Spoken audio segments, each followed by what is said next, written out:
6월 3일 호세아 14장 1절에서 9절 오늘 호세아 마지막입니다. 말씀 읽겠습니다. 이스라엘아 내 하나님 여호와께로 돌아오라. 내가 불의함으로 말미암아 엎드러졌느니라. 너는 말씀을 가지고 여호와께로 돌아와서 아뢰기를 모든 불의를 제거하시고 선한 말을 받으소서. 우리가 수송아지를 대신하여 입술의 열매를 주께 드리리이다. 우리가 아수르의 구원을 의지하지 아니하며 말을 타지 아니하며 다시는 우리의 손으로 만든 것을 향하여 너희는 우리의 신이라 하지 아니하오리니 이는 고아가 주로 말미암아 긍휼을 얻음이니라 할지니라.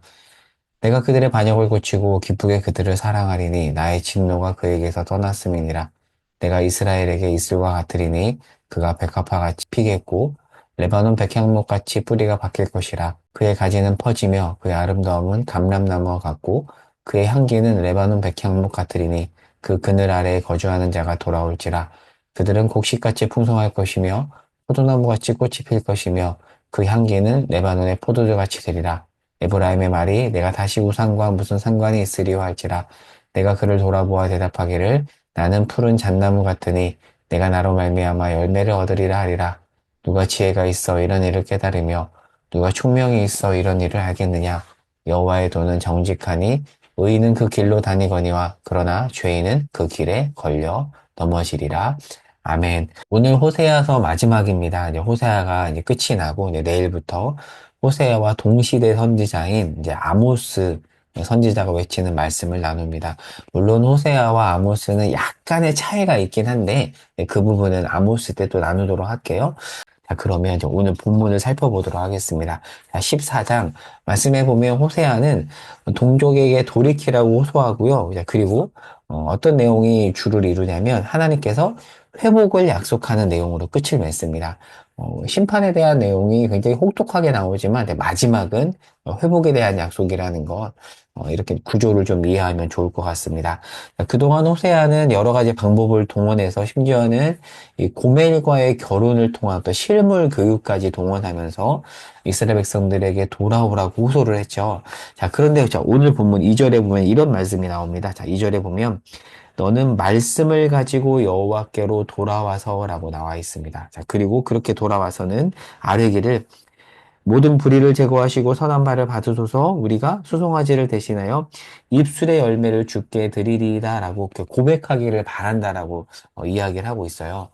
동시대 선지자인 아모스 서에 보면 3장 15절, 아모스 3장 15절에 보면 이런 표현이 있습니다. 이 당시 부유층들이 얼마나 돈이 차고 넘쳤는지 고급 별장을 소유했어요. 반면에 일반 백성들은 신발 한 켤레 값을 받고 그들을 팔아버리는 서민들은 그렇게 살았는데 여로보암 2세 통치기에 부유층들은 이렇게 양극화 속에서 굉장히 부유하게 살았습니다. 물론 그렇게 살 수 있죠. 하지만 그렇게 산 것이 착취의 대가였다라고 이야기하고 하나님의 말씀을 어긴 대가였다라고 이야기를 하거든요. 그리고 아모스 4장 4절에서 5절에 보면 3일마다 한 번씩 11조를 드렸어요. 그리고 무수히 많은 제물로 하나님 앞에 제사를 드렸습니다. 그러니까 오늘날로 따지면 이 호세아 선지자와 아모스 선지자 시대 때 사람들이 예배를 안 드린 게 아니에요. 예배를 잘 드렸습니다. 그러니까 조일 성수 정말 잘한 거예요. 그리고 많은 헌금을 드렸습니다. 그러나 뭐라고 지적을 하냐면 그들의 삶의 모습은 이방인보다 못했다라고 얘기해요. 자, 그래서 호세아 선지자는 돌이켜라라고 얘기하는데 여기서 말하는 돌이킴은 단순히 눈물로만 회개하는 것이 아닙니다. 자, 2절에 보면 이렇게 돼 있잖아요. 모든 불의를 제거하시고 선한 말을 주께 드리고 입술의 열매를 주께 드리는 것. 자, 여기서 입술의 열매라고 하니까 말만 하면 되네. 그게 아니에요. 그러니까 입술의 열매를 드리기 전에 뭐라고 나오죠? 선한 말을 주께 드리는 것, 그것이 먼저 나옵니다. 그러니까 입술로만 고백하는 것을 넘어서는 거죠. 이 이해를 위해서 제가 하이데거라는 철학자의 말을 가져왔는데요. 하이데거가 언어는 존재의 집이다. Language is the house of being이라는 말을 남겼거든요. 제 카톡 프로필에도 있는 글인데 무슨 말이냐면 언어라는 것은 한 존재를 담아내는 총체적인 삶의 열매라는 뜻입니다. 물론 사람이 말로 연기할 수도 있고요. 말로 꾸며낼 수도 있습니다. 하지만 그거는 잠깐이고요. 오래 교제하다 보면 그 사람의 언어를 보면 그 사람의 존재를 알 수가 있습니다. 그러니까 이 얘기예요. 언어는 그 사람 존재 자체이다. 그러니까 지금 호세아는 입술의 열매를 그런 차원에서 이야기하는 겁니다. 한순간 그냥 말을 꾸며내서 자라는 정도로 입술의 열매를 내는 것이 아니라 존재 자체가 변하여서 그 변화된 존재의 열매로서 입술이 드러나는 그것을 이야기하는 겁니다. 그게 돌이킴의 열매이다. 여러분, 그렇게 입술의 열매를 드리십시오. 수많은 예배를 드려도 여러분의 입술의 열매는 하나님이 받을 만하지 않습니다. 입술의 열매를 드려야 됩니다. 라고 이야기를 하고 있습니다. 자, 그리고 나아가서 3절에 보면 하나님보다 더 힘있어 보이는 어떤 대상을 의지하지 않고 하나님만 바보같이 의지하는 삶이 진짜 돌이킴이라고 이야기하고 있습니다. 우리에게 하나님보다 더 힘있어 보이는 대상은 무엇일까요? 여러분에게 그것은 무엇입니까? 어떤 대상, 사람, 힘, 돈, 여기 들어가죠. 물론 이것들은 우리 삶의 필수 불가결한 요소들입니다. 하지만 호세아는 뭐를 지적하냐면 그것이 하나님보다 더 의지하는 대상이 되어서는 안 된다. 참되게 돌이킨 자는 하나님을 그것들보다 더 우위에 놓고 하나님만 더 의지하며 물론 그것들을 어느 정도 삶에서 활용을 하지만 그것은 하나님보다 더 의지하지는 않는다. 여러분은 그런 삶을 살아야 됩니다라고 이야기하고 있는 것이죠. 자, 더 4절에서 8절에 보면 회개에 합당한 열매에 대한 이제 하나님의 응답입니다. 자, 회복에 대한 내용인데요.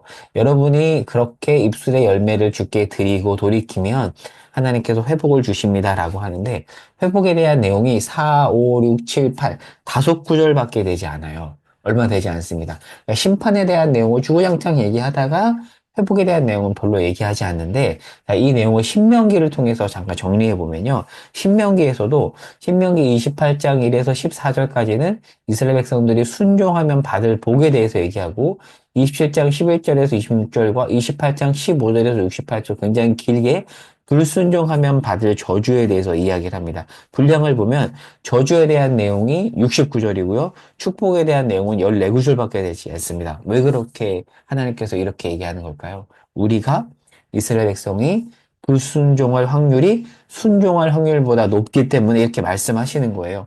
무엇을 뜻할까요? 저주하려고 하시는 것이 아니라 너희가 그런 존재이니 내가 이렇게 얘기한다. 너희들 순종해야 된다. 이 얘기를 하고 있는 것입니다. 마찬가지로 호세아서에서도 하나님이 주구장창 심판에 대해서 말씀을 하시고 마지막에 짧게 회복에 대한 내용을 넣는 것은 우리를 회복하고자 하는 우리가 돌이키길 원하는 그 하나님의 마음이 반영된 것이라고 할 수 있습니다. 그러니까 이렇게도 말할 수 있습니다. 불순종할 확률이 높은 우리를 향한 하나님의 사랑의 잔소리다. 그래서 불순종하면 받을 저주에 대해서 많이 이야기하는 것입니다. 그리고 그 잔소리 끝에 회복에 대한 내용이 있다는 것을 기억하면 좋을 것 같습니다. 자, 그리고 마지막 호세아서 마지막 장의 마지막 절 14장 9절을 제가 세 번역으로 읽어볼게요. 마지막 구절을 실감나게 읽어보겠습니다. 지혜로운 사람은 여기에 쓴 것을 깨달아라. 총명한 사람은 이것을 마음에 새겨라. 주님의 길은 올바르다. 의로운 백성은 그 길을 따라 살아가지만 죄인은 비틀거리며 넘어질 것이다. 라고 되어 있습니다. 학자들에 따라서 이 구절을 하나님의 약속으로 보기도 하고요. 호세아의 마지막 말이라고도 하긴 학자도 있는데 둘 다 맞다라고 볼 수 있습니다. 자, 이게 바로 호세아의 결론인데 자, 이 내용은 정리 및 적용 부분에서 좀 더 자세히 얘기해 볼게요. 자, 지혜에 대해서 얘기하잖아요. 누가 이 지혜가 있어서 이것을 깨닫느냐라고 하는데요. 이 14장 구절을 통해서 우리는 참 지혜가 무엇인지 생각해 볼 수 있습니다. 우리에게 지혜가 필요한데요. 그 지혜는 무엇이냐면 하나님의 심판 메시지와 회복 메시지를 제대로 이해하는 것입니다. 자, 그렇지 않으면 어떻게 되냐면 잘못 가고 있는데 회복의 메시지를 들어요. 그러면 안 되잖아요. 그런 경우 많이 있습니다. 자, 그리고 심판 메시지를 자기가 아닌 타인을 향해서만 적용할 수도 있습니다. 그것은 지혜롭지 못하는 것이죠. 근데 참다운 지혜는 무엇일까요? 잘못 가고 있을 때 심판 메시지를 듣고 돌이키고, 그리고 그 이후에 주어질 회복 메시지를 받는 것. 그렇게 이해해야 되는데, 잘못 이 메시지들을 이해하고 적용할 수 있다라는 거죠. 바라기는 하나님의 말씀을 제대로 이해할 수 있는 참 지혜가 우리에게 있기를 소망합니다. 자, 그리고 마지막 적용은 오늘 말씀을 통해서 우리의 언어를 돌아보면 좋겠습니다. 우리의 언어. 입술의 열매라고 오늘 성경은 이야기하죠. 제가 오늘 언어는 존재의 집이라는 표현을 했습니다. 우리의 언어, 존재의 표현인 우리의 언어, 그리고 입술의 열매는 어떠합니까? 바라기는 우리의 언어를 통해서 하나님의 사랑이 흘러가기를 소망합니다. 그 언어가 존재 자체니까 어찌 보면 우리의 존재를 통해서 사랑을 흘려보내는 것이죠. 그렇게 소망하면서 계속해서 오늘 하루 이 질문을 했으면 좋겠어요. 우리라는 존재를 통해서 우리의 입술의 열매, 언어를 통해서 하나님의 사랑이 전해지는가. 이렇게 돌아보면서 우리 입술의 열매를 주께 드리는 그런 복된 하루가 되기를 소망합니다. 기도 제목 세 가지 적었습니다. 하나님 우리에게 참 지혜를 주십시오. 두 번째, 우리의 입술의 열매를 주께 드리는 하루가 되게 하옵소서. 마지막으로 개인 기도 제목을 주께 아뢰면서 기도하는 시간 갖도록 하겠습니다. 기도하겠습니다. 하나님, 우리에게 참 지혜를 허락하여 주시옵소서. 하나님의 심판 메시지를 타인에게 적용하지 않고 우리에게 바르게 적용하게 하시고 잘못된 길로 가고 있을 때 혹여나 우리가 회복의 메시지를 잘못 이해해서 그래도 되는구나라고 생각하는 우를 범하지 않도록 우리를 인도하여 주시고 참 지혜를 주시옵소서. 나아가 하나님 오늘 하루 우리의 입술의 열매를 주께 바치는 그 입술의 열매가 합당히 주께 드려지는 그런 하루가 되게 하여 주시옵소서. 예수님의 이름으로 기도합니다. 아멘.